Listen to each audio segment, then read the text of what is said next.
दोस्तों स्वागत है आपका फिर से एक बार अपने YouTube चैनल में। दोस्तों आज हम आपको एक कहानी सुनाएंगे जिसमें हम बताएंगे कि कैसे मूसक भगवान गणेश का वाहन बना।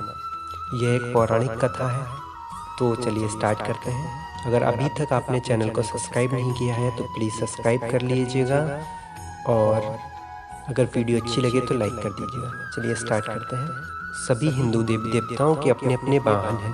आपने अवश्य गौर किया होगा कि ये वाहन कोई न कोई पशु या पक्षी है। पशु या पक्षियों के देवी देवताओं के वाहन बनने के पीछे के कई कारण हैं, तो उनका उत्तर कुछ पौराणिक कथाओं में मिलता है। शिव और पार्वती के पुत्र गणेश जी मूषक पर विराजमान होते हैं। उनका वाहन डिंग नामक मूषक है। गणेश जी की विशाल शारीरिक संरचना के समक्ष मूषक आकार में अत्यंत छोटा है। ऐसे में प्रश्न उठता है कि गणेश जी छोटे से जीव पर क्यों विराजमान होते हैं? उन्होंने इतने छोटे से जीव को अपना वाहन क्यों चुना? इन प्रश्नों का उत्तर भी दो पौराणिक कथाओं में वर्णित है। आइए जानते हैं मूषक के गणेश जी का वाहन बनने के पीछे की कथा। यह घटना द्वापर युग की है। इस कथा का विवरण गणेश पुराण में मिलता है। एक दिन देवराज इंद्र के दरबार में गहन चर्चा चल रही थी कि दरबार में उपस्थित सभी देवगण चर्चा में लीन थे, किंतु क्रोंच नामक गंधर्व अप्सराओं के साथ हंसी ठिठोले कर रहा था। जब इंद्रदेव की दृष्टि क्रोंच पर पड़ी तो वे क्रोधित हो उठे और उसे मूषक बन जाने का शाप दे दिया। मूषक बन क्रोंच स्वर्गलोक से पृथ्वीलोक में पराशर ऋषि के आश्रम में आ गिरा। स्वभाव से चंचल क्रोंच ने ऋषि आश्रम में उत्पात मचा दिया। उसने मिट्टी के समस्त पात्र तोड़ डाले, उसमें रखे अन्न का भक्षण कर लिया, ऋषियों के वस्तु कुतर दिए और आश्रम की सुंदरता भी नष्ट कर दी। कुटिया में उत्पात मचा डाला।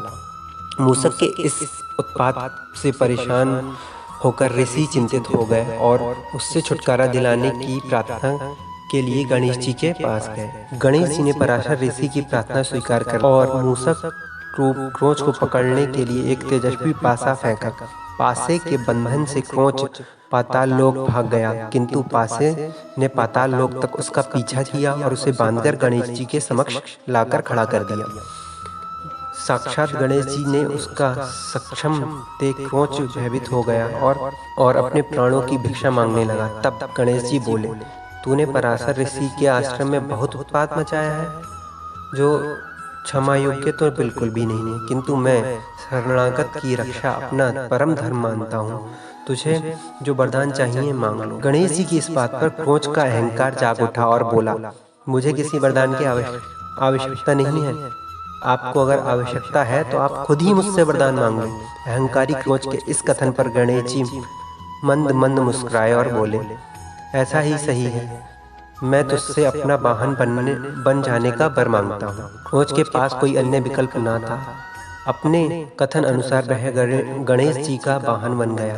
गणेश जी जैसे ही मूषक रूपी क्रोंच पर आरूढ़ हुए, उनके भारी शरीर से वह दबने लगा और उसकी प्राणों पर बन आई।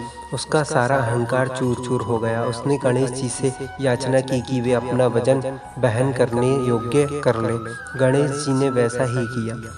उस दिन से मूषक गणेश जी का वाहन बन गया और सदा उनकी सेवा में लगा रहा। गणेश जी के वाहन के रूप में उसका नाम डिंग पड़ा। गणेश जी की मूषक पर सवारी स्वार्थ पर विजय का संकेत है। जो मनुष्य के अंदर जो स्वार्थ छिपा होता है ना, उस पर विजय का संकेत। अगर दोस्तों आपको यह कहानी अच्छी लगी हो तो प्लीज़ लाइक कर लीजिएगा चैनल को। धन्यवाद।